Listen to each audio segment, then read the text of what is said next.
Hello students, welcome back to Simply Tutor classes. So in today's class we will cover the topic expansion and contraction in demand, साथ के साथ increase and decrease in demand और उसके साथ क्या करेंगे elasticity of demand. देखिए सबसे पहले बात करते हैं एक्सपेंशन ऑफ डिमांड क्या होता है। जब प्राइस के कम होने से क्वांटिटी डिमांडेड इंक्रीज़ हो जाती है, ये पॉइंट प्राइस कम हुआ क्वांटिटी डिमांडेड बढ़ गई तो वो क्या हो गया एक्सपेंशन ऑफ डिमांड। अब जब यहाँ पर जो हमारा डाउनवर्ड मूवमेंट होता है अलोंग द डिमांड कर्व, मतलब हमारा क्या है डाउनवर्ड मूवमेंट। अभी मैं दिखाऊंगी ग्राफ में किस तरीके से होगा। कॉन्ट्रैक्शन ऑफ डिमांड क्या होता है, प्राइस के बढ़ने से क्वांटिटी डिमांडेड का डिक्रीज़ हो जाना। देखिए कैसे, ये हमारा डिमांड कर्व है, ठीक है। यहाँ पर क्या दिया हुआ है क्वांटिटी डिमांडेड, यहाँ पर क्या दिया हुआ है प्राइस। अब यहाँ पर देखिए जब प्राइस बढ़ा तो क्वांटिटी डिमांडेड कम हो गई, कम हो गई कितनी हो गई OL हो गई। तो ये हमारा क्या शो कर रहा है, अपवर्ड मूवमेंट किस चीज़ को शो कर रहा है, कॉन्ट्रैक्शन को। और यहाँ प्राइस कम हुआ तो क्वांटिटी डिमांडेड क्या हो गई, बढ़ गई। ये किस चीज़ को रिफ्लेक्ट कर रहा है, हमारा एक्सपेंशन ऑफ डिमांड। क्लियर हुआ। यहाँ पर क्या किस चीज़ में फ़र्क आ रहा है, बाकी चीज़ें कांस्टेंट हैं, बाकी फैक्टर्स जो डिमांड को इफ़ेक्ट करते हैं, मैंने बताया ना फैक्टर्स अफेक्टिंग डिमांड कौन कौन से हैं। चेंज किस में आ रहा है, प्राइस में। प्राइस के चेंज का इफ़ेक्ट हम किस चीज़ पर देख रहे हैं, क्वांटिटी डिमांडेड पर, कि प्राइस बढ़ा क्वांटिटी डिमांडेड कम हुई, प्राइस बढ़ा क्वांटिटी डिमांडेड कम हुई, that is contraction in demand. Price कम हुआ क्वांटिटी डिमांडेड इंक्रीज़ हुई, वो क्या हो गया extension in demand. I hope आपको इतना क्लियर हुआ होगा। आगे देखते हैं increase and decrease in demand. अब आप कहोगे एक्सपेंशन भी वही चीज़ है, इंक्रीज़ और डिक्रीज़ इन डिमांड भी वही चीज़ है, ध्यान से देखना है। हम क्या देखते हैं कि जो डिमांड है उस पर या तो प्राइस का इम्पैक्ट पड़ता है या अदर फैक्टर्स का इम्पैक्ट पड़ता है। अदर फैक्टर जैसे इनकम लेवल हो गया, taste and preferences of consumer etcetera and etcetera. यहाँ पर इंक्रीज़ इन डिमांड में क्या होगा, प्राइस सेम है, प्राइस सेम रह रहा है, लेकिन क्या हो रहा है क्वांटिटी डिमांडेड इंक्रीज़ हो रहा है। क्वांटिटी डिमांडेड बढ़ क्यों रहा है, due to change in other factors, कि दूसरे फैक्टर्स में अन्य फैक्टर जो अदर फैक्टर्स हैं, जैसे मैंने अभी बताया taste and preferences of consumer हो सकता है। इसके अलावा आपका प्राइस ऑफ सब्स्टिट्यूट और कॉम्प्लीमेंट्री गुड्स हो सकता है, जिसे हम प्राइस ऑफ रिलेटेड गुड्स भी बोल सकते हैं। इसके अलावा इनकम ऑफ द कंज्यूमर भी हो सकता है। यहाँ पर राइट वर्ड शिफ्ट होता है आपका डिमांड कर्व का, राइट वर्ड शिफ्ट होगा डिमांड, मतलब इंक्रीज़ हो रही है ना डिमांड, किस चीज़ से किस वजह से इंक्रीज़ हो रही है, प्राइस तो सेम है लेकिन अदर फैक्टर्स चेंज हो रहे हैं। मतलब इनकम बढ़ी डिमांड भी बढ़ गई, इनकम कम हुई डिमांड भी कम हो गई। जब ये मैं बात कहूँ इनकम कम हुई डिमांड कम हुई तो वो क्या होगा, डिक्रीज़ इन डिमांड। जैसे कि प्राइस सेम है, क्वांटिटी डिमांडेड डिक्रीज़ हो रहा है due to change in other factor. यहाँ पर आपका डिमांड कर्व लेफ्टवर्ड शिफ्ट होगा। आगे हम ये आपको इस डायग्राम से बहुत अच्छे से क्लियर होगा। इंक्रीज़ इन डिमांड का डायग्राम देखो, ये क्या हुआ, प्राइस तो कांस्टेंट है, अदर फैक्टर्स में चेंज होने से डिमांड कर्व आपका शिफ्ट होके आगे चला गया। डिक्रीज़ इन डिमांड में आपका डिमांड कर्व शिफ्ट होके लेफ़्ट साइड आ गया। तो ये था all about increase and decrease. Difference clear हुआ दोनों में। एक्सटेंशन एंड कॉन्ट्रैक्शन के अंदर प्राइस का इम्पैक्ट देखते हैं क्वांटिटी डिमांडेड पर, जबकि increase and decrease in demand के अंदर प्राइस कांस्टेंट रहता है, चेंज किस में होता है, अदर फैक्टर्स में। अदर फैक्टर्स में क्या चेंज हो रहा है उसका इम्पैक्ट देखा जा रहा है डिमांड के ऊपर। इतना क्लियर। आगे बढ़ते हैं। ये डिस्टिंक्शन है। आई होप अगर आपको वो डायग्राम समझ आ गया और कंसेप्ट समझ आ गया तो ये आप कर सकते हैं। अब हम बात करते हैं इलास्टिसिटी ऑफ डिमांड की। देखिए इलास्टिसिटी ऑफ डिमांड हमें किस चीज़ का आंसर देती है, कि अगर हमारी क्वांटिटी डिमांडेड में चेंज आ रहा है तो कितना चेंज आ रहा है, ठीक है। इलास्टिसिटी ऑफ डिमांड को हम डिफाइन कैसे करते हैं, responsiveness of the quantity demanded of a good to change on one of the variable on which demand depends. अब डिमांड किस किस चीज़ पर डिपेंड करती है, सबसे पहले प्राइस पर, हम प्राइस का इम्पैक्ट देख रहे हैं ना डिमांड पर।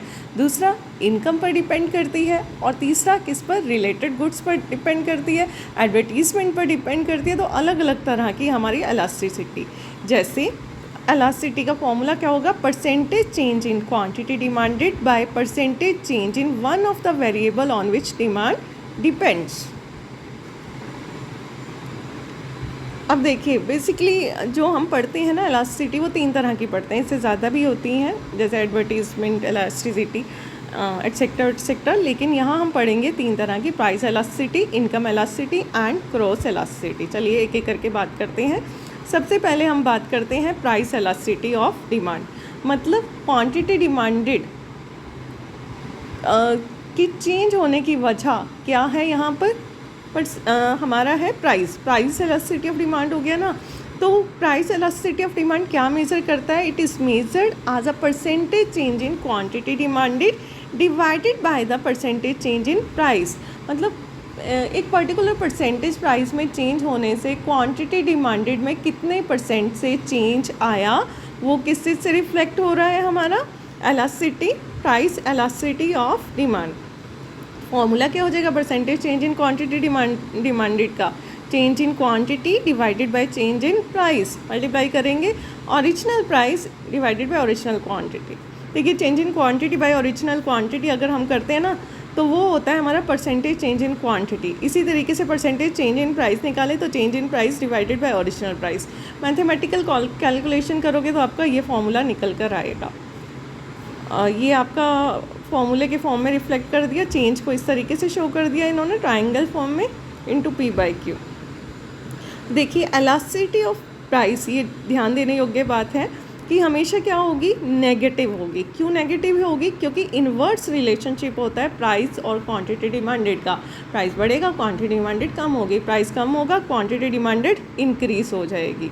आगे हम बात करें degrees of price elasticity of demand. अब प्राइस इलास्टिसिटी ऑफ डिमांड कितनी तरह की होती है, परफेक्टली इलास्टिक भी हो सकती है, 0 भी हो सकती है, 1 भी हो सकती है, इलास्टिक इज मोर देन 1 भी हो सकती है, लेस देन 1 भी हो सकती है। अब कब कब कैसे कैसे होती है वो हम पढ़ते हैं नेक्स्ट।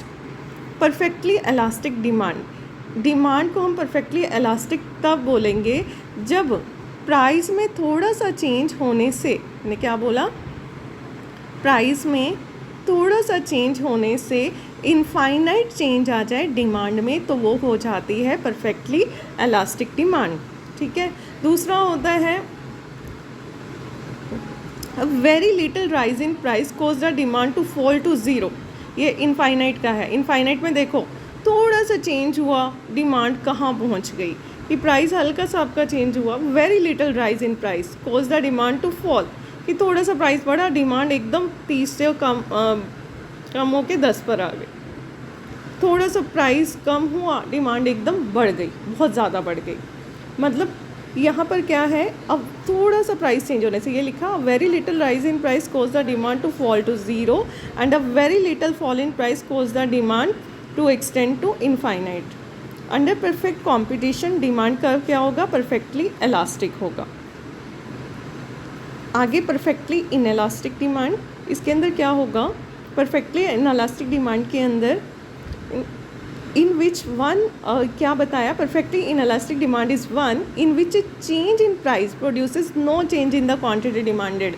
प्राइस चाहे आपका बहुत ज़्यादा इंक्रीज़ हो जाए चाहे कम हो जाए, आपकी डिमांडेड क्वांटिटी डिमांडेड चेंज नहीं होगी। अब नमक आपको जितना स्वाद अनुसार चाहिए आप उतना ही परचेज़ करोगे, ना उससे ज़्यादा कि प्राइस गिर गई चलो जी नमक भर लेते हैं, नहीं, नमक जितना चाहिए उतना ही लोगे, चाहे प्राइस बढ़े चाहे कम हो, उसकी आपका कुछ नहीं होगा। यहाँ पर आपका इलास्टिसिटी ऑफ डिमांड क्या होता है, 0।